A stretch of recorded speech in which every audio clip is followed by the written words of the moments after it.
হাদিসের মধ্যে আসছে নবীজি সাল্লাল্লাহু আলাইহি ওয়াসাল্লাম বলেন, কিয়ামতের দিন সবচাইতে নিঃস্ব হবে ওই ব্যক্তি যার আমলের কোনো অভাব নাই, নামাজ রোজার অভাব নাই, হজ যাকাতের অভাব নাই, দান সাদকার অভাব নাই, এক কথায় কোনো প্রকার নেক আমলের অভাব নাই। দুনিয়াতে তার একটা সমস্যা ছিল, সে বান্দার হক নষ্ট করত। আল্লাহ তাআলা তাকে জান্নাতে যাওয়ার অনুমতি দেওয়ার পূর্বে তার ব্যাপারে আল্লাহ রাব্বুল আলামিনের দরবারে মানুষেরা অভিযোগ দায়ের করবে। লম্বা হাদিস, আমি শুধু সারমর্ম কথাগুলা বলতেছি। কিছু লোক তার বিরুদ্ধে আল্লাহ রাব্বুল আলামিনের কাছে অভিযোগ দায়ের করবে। লোকটা হয়তো বলবে, আল্লাহ, এই লোকটা দুনিয়াতে আমার হক নষ্ট করেছিল। কেউ বলবে আমার সম্পদ দখল দিয়েছিল, কেউ বলবে আমাকে কষ্ট দিয়েছিল, এক কথায় আমার হক নষ্ট করেছিল। আল্লাহ, দুনিয়ার ভিতরে আমি দুর্বল থাকার কারণে আমি ন্যায় বিচার পাই নাই, দুনিয়াতে আমি মাজলুম ছিলাম। আল্লাহ, আজকের দিন আমি কি ন্যায় বিচার পাবো না? আল্লাহ রাব্বুল আলামিন তার অভিযোগ গ্রহণ করবে। এবার ওই পাহাড় পরিমাণ নেকের মালিককে বলা হবে, তোমার ব্যাপারে যে অভিযোগ দায়ের করা হলো সত্য নাকি? সে মিথ্যা কথা বলার কোনো উপায় নাই, স্বীকার যেতে সে বাধ্য। সে বলবে, হ্যাঁ, দুনিয়াতে আমি তার এই হক নষ্ট করেছি। আল্লাহ তাআলা বলবে, দাও, তার হকটা আদায় করে দাও। বলেন তো, দুনিয়াতে কেউ যদি কারো জমি জোর করে দখল দেয়, কিয়ামতের দিন জমি দেওয়ার কোনো অবস্থা আছে নাকি? এইবার লোকটা বলবে, আল্লাহ, এ তো দুনিয়া না, দুনিয়া না। দুনিয়া যদি হইতো আমি তার জমি, তার হক তাকে ফিরাইয়া দিতাম, এখন আমি কোথার থেকে দিব? এইবার অভিযোগকারী বলবে, আল্লাহ, ঠিক আছে, এটা তো দুনিয়া না। দুনিয়ায় আমার সম্পদ সে দখল দিয়েছিল, আজকে আমার সম্পদের প্রয়োজন নাই, সে আমার দুনিয়ার হকটা তার নেকির দ্বারা মিটায়া দে। এবার ওই পাহাড় পরিমাণ নেকের মালিক একটা মাত্র অপরাধ করত, বান্দার হক নষ্ট করছে। সে কি করবে? নেকির থেকে নিয়ে একজনের হক আদায় করবে। যারা মানুষের হক নষ্ট করে, এরা একজনের করে না, বহুজনের করে। ঠিক কিনা বলেন? বহুজনের করে। একের পর এক অভিযোগকারী আসবে আর সে হক আদায় করতে থাকবে। এক সময় পাহাড় পরিমাণ নেক শেষ হয়ে যাবে, কিন্তু অভিযোগকারীর সিরিয়াল এখনো বড় লম্বা। আল্লাহ তাআলা বলবে, তাদের হক আদায় করো। লোকটা বলবে, আল্লাহ, মানুষের হক আদায় করতে করতে আমার সব নেকি শেষ হয়ে গেছে। এইবার অভিযোগকারীরা বলবে, আল্লাহ, তার নেকি নাই, তাতে কি? আমাদের গুনাহগুলা নিয়ে আমাদের হক আদায় করে দিই। فأما الإنسان إذا ما ابتلاه ربه فأكرمه ونعمه। আল্লাহ রাব্বুল আলামিন বলেন, فأما الإنسان إذا ما ابتلاه ربه। মানুষকে যখন তার রব পরীক্ষা করার জন্য فأكرمه ونعمه, তাকে সম্মান দেয় আর সম্মান দেয়, সম্পদের মালিক বানায়া দেয়। একটু খেয়াল করেন, আল্লাহ তাআলা বলতেছেন, মানুষকে পরীক্ষা করার জন্য যখন তার রব তাকে সম্মান দেয়, সম্পদ দেয়, তাকে নিয়ামত প্রদান করে, সে নামাজ না পড়ুক, রোজা না রাখুক, সে মানুষের কাছে বলে বেড়ায়, ফায়াকুলু রব্বি আকরামান, আমার রব আমাকে সম্মানিত করেছে। আল্লাহ তাআলা বললেন, আমি মানুষকে সম্মান, সম্পদ, নিয়ামত পরীক্ষা করার জন্য দেই, আর মানুষ এটাকে পরীক্ষা না মনে করে সে বলে আমার রব আমাকে সম্মানিত করেছেন। প্রথমত একটা জিনিস আমাদের ক্ষেত্রে ক্লিয়ার হওয়ার প্রয়োজন, আল্লাহ তাআলা শুধু অভাব, কষ্ট, দুরবস্থা দিয়ে মানুষের পরীক্ষা নেন, বিষয়টা এমন নয়, বরং সম্পদ, সম্মান দিয়েও আল্লাহ তাআলা পরীক্ষা নেয়। যদি এমনটা হতো, সম্মান, সম্পদ মানুষের আল্লাহ তাআলার ভালোবাসার মাপকাঠি, যে যাকে আল্লাহ রাব্বুল আলামিন বেশি ভালোবাসেন তাকে মনে হয় আল্লাহ তাআলা বেশি সম্পদ দেন, বিষয়টা যদি এমন হতো, বলেন তো দুনিয়ার মধ্যে আল্লাহ তাআলার সর্বাধিক প্রিয় বান্দাদের তালিকায় কারুনের নামটা হয়ে যাইত। কারুন তো পৃথিবীর অন্যতম বড় এক ধনী ছিল। বলেন তো আপনারা সহজেই জবাব দিতে পারবেন কারুনকে আল্লাহ তাআলা ভালোবাসে নাকি? একটু জোরে বলেন না, বাসে? কারুনকে আল্লাহ তাআলা ভালোবাসে না, বরং কারুন নামটা মানুষের কাছে এত ঘৃণিত, এত অপছন্দের। দুনিয়ার কোন মানুষের যদি সন্তান হয়, সে যত গরিব হোক, তাকে যদি বলা হয় তোমাকে মাসে 1000 করে বেতন দেওয়া হবে, টাকা দেওয়া হবে, ছেলের নামটা তুমি কারুন রাখো, আপনারা কেউ রাখবেন? আপনি বলবেন আরে দিন মজুর দিয়া খাইতা ঠিক, কারুন আমার পোলার নাম, মইরা গেলেও রাখবো না। এই কারুনকে কত সম্পদ আল্লাহ তাআলা দিয়েছেন, এই সম্পদ ছিল তার জন্য পরীক্ষা। সম্পদের মালিক কারুন যখন হযরত মূসা আলাইহিস সালাম কারুনকে বলল, কারুন তুমি তোমার সম্পদের যাকাত দাও। কারুন যাকাত দিতে অস্বীকৃতি জ্ঞাপন করলো। শুধু তাই না, সে মূসা আলাইহিস সালামকে অপমান অপদস্থ করার জন্য, অপবাদ দেওয়ার জন্য একজন খারাপ মহিলাকে সে ভাড়া করলো। শিখায় দিল তুমি মানুষের সামনে বলবা মূসা আলাইহিস সালাম আমার সাথে জিনা করেছে, অপকর্মে লিপ্ত হয়েছে। এইবার যখন কারুন এই ষড়যন্ত্র চক্রান্ত করলো, আল্লাহ তাআলা বরদাস্ত করলেন না। এই কারুন যখন সম্পদের মালিক হয়, তখন কারুনের বন্ধুরা আল্লাহ তাআলার কাছে বলতো, আল্লাহ আপনি মনে হয় কারুনকেই শুধু ভালোবাসেন, আমাদেরকে ভালোবাসেন না। আমাদের সমাজেও এমন আছে, 5 বন্ধু একসাথে লেখাপড়া করেছে, একসাথে কর্মজীবন শুরু করেছে, একজন অনেক ধনী আর 4 জন গরিব। তারা আফসোস করে আর বলে দেখ আল্লাহ তাআলা ওকে ভালোবাসে, সব নেয়ামত আল্লাহ তাআলা ওকেই দিয়ে দিতেছে। কারুনের বন্ধুরাও বলতো, আল্লাহ আপনি মনে হয় কারুনকে বেশি ভালোবাসেন, এই জন্য এত সম্পদের মালিক বানায় দিচ্ছেন।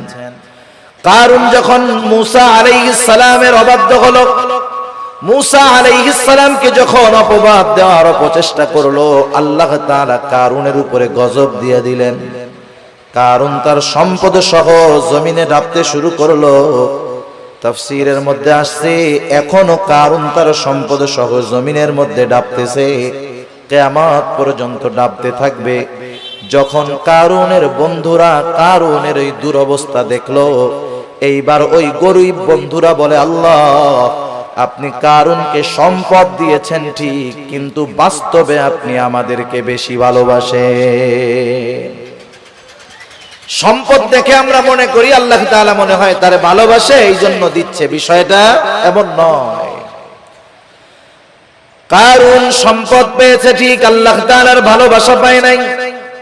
আবার দুনিয়াতে অনেক মানুষ আছে সামাজিক অবস্থানের দিক দিয়ে তার সম্মান অনেক কম, সমাজের মানুষেরা তাকে গণ্যমান্য কোনো ব্যক্তি মনে করে না, সামাজিক দিক দিয়ে তাকে অবহেলা করা হয়, এমন লোক সমাজে আছে না নাই?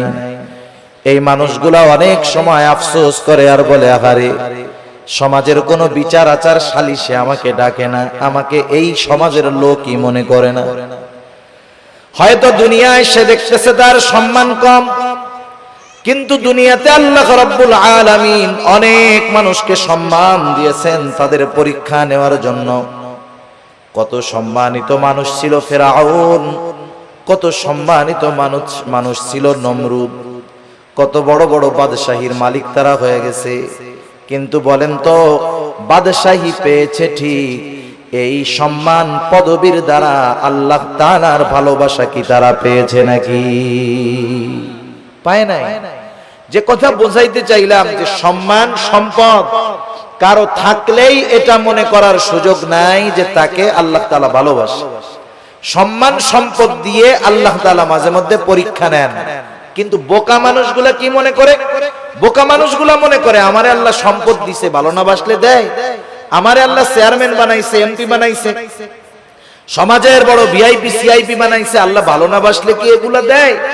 তারা এটা মনে করে। অথচ আল্লাহ কি বলেন যে তাদের রব তাদেরকে এগুলা দিয়েছে পরীক্ষা করার জন্য। আর তারা বলে আমাদের রব আমাদেরকে সম্মানিত করেছেন। এরপরে আল্লাহ রাব্বুল আলামিন বলেন, ওয়া আম্মা ইযা মাবতালাহু ফাকাদার আলাইহি রিজকাহু ফায়াকুলু রাব্বি আহানান।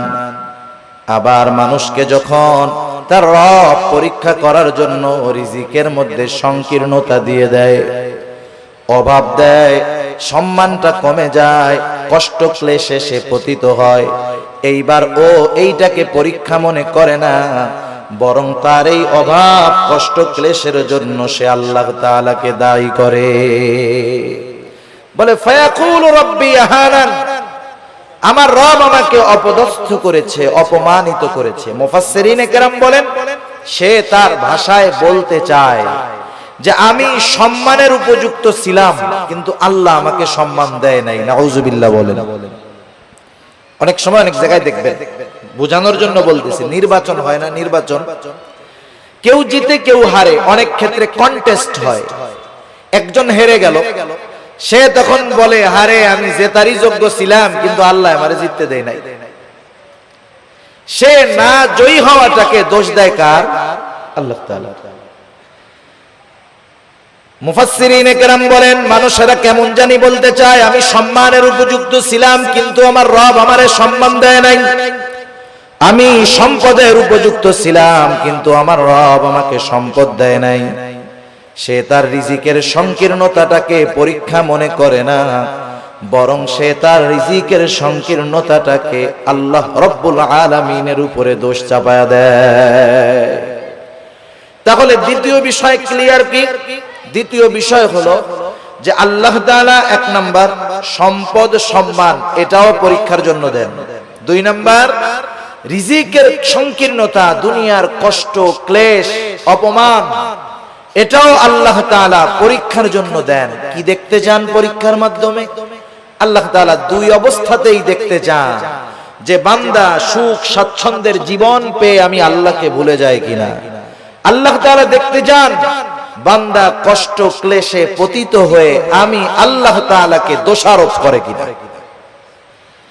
যারা আল্লাহ তাআলাকে দোষারোপ করে না, অভাব কষ্ট ক্লেশে পতিত হওয়ার পরেও আল্লাহ রাব্বুল আলামিনের উপরে সন্তুষ্ট থাকে, এরাই হলো পরীক্ষায় পাস। আর যারা সম্পদ সম্মানের মালিক হয়ে যখন নাফরমানি করে, অহংকার করে, এরা হলো পরীক্ষায় ফেল। এখন দ্বিতীয় শ্রেণীর মানুষ যখন অভাবে পড়ে আল্লাহ তাআলার ব্যাপারে বলে, ফায়াকুলু রাব্বি আহানান, আমাদের রব আমাকে অপমানিত করেছে, আমার রব আমাকে অপদস্থ করেছে।